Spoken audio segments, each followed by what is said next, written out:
It started to happen gradually.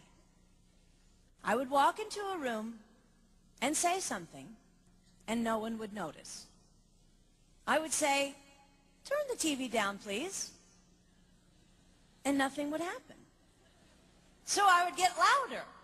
"Turn the TV down, please." Finally, I would have to go over and turn the TV down myself. And then I started to notice it elsewhere. My husband and I had been at a party for about 3 hours, and I was ready to go. I looked over, and he was talking to a friend from work, and I walked over, and he kept right on talking. He didn't even turn toward me. That's when I started to put it together. He can't see me. I'm invisible. I'm invisible. Then I started to notice it more and more. I would walk my son to school, and his teacher would say, "Jake, who's that with you?" And my son would say, "Nobody." Granted, he's just 5, but nobody? One night, a group of us gathered, and we were celebrating the return of a friend from England. Janice had just taken this fabulous trip, and she was going on and on about the hotel she stayed in. And I was sitting there looking around at the other women at the table. I'd put my makeup on in the car on the way there. I had on an old dress because it was the only thing clean, and I had my unwashed hair pulled up in a banana clip, and I was feeling pretty darn pathetic. And then Janice turned to me, and she said, "I brought you this." It was a book on the great cathedrals of Europe. I didn't understand. And then I read her inscription. She wrote, "With admiration for the greatness of what you are building when no one sees." You can't name the names of the people who built the great cathedrals. Over and over again, looking at these mammoth works, you scan down to find the names, and it says, "Builder, unknown, unknown, unknown." They completed things not knowing that anyone would notice. There's a story about one of the builders who was carving a tiny bird inside a beam that would be covered over by a roof. And someone came up to him and said, "Why are you spending so much time on something no one will ever see?"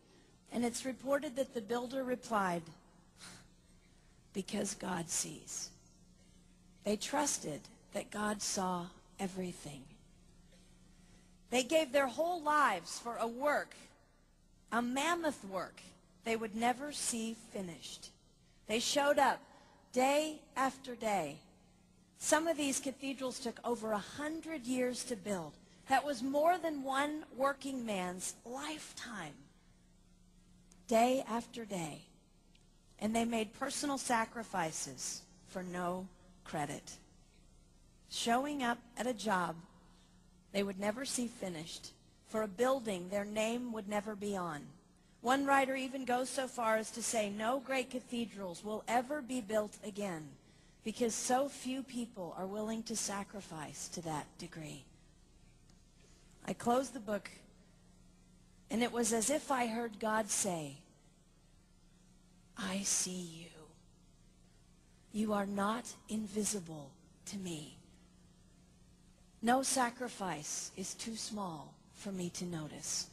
I see every cupcake baked, every sequin sewn on, and I smile over every one. I see every tear of disappointment when things don't go the way you want them to go.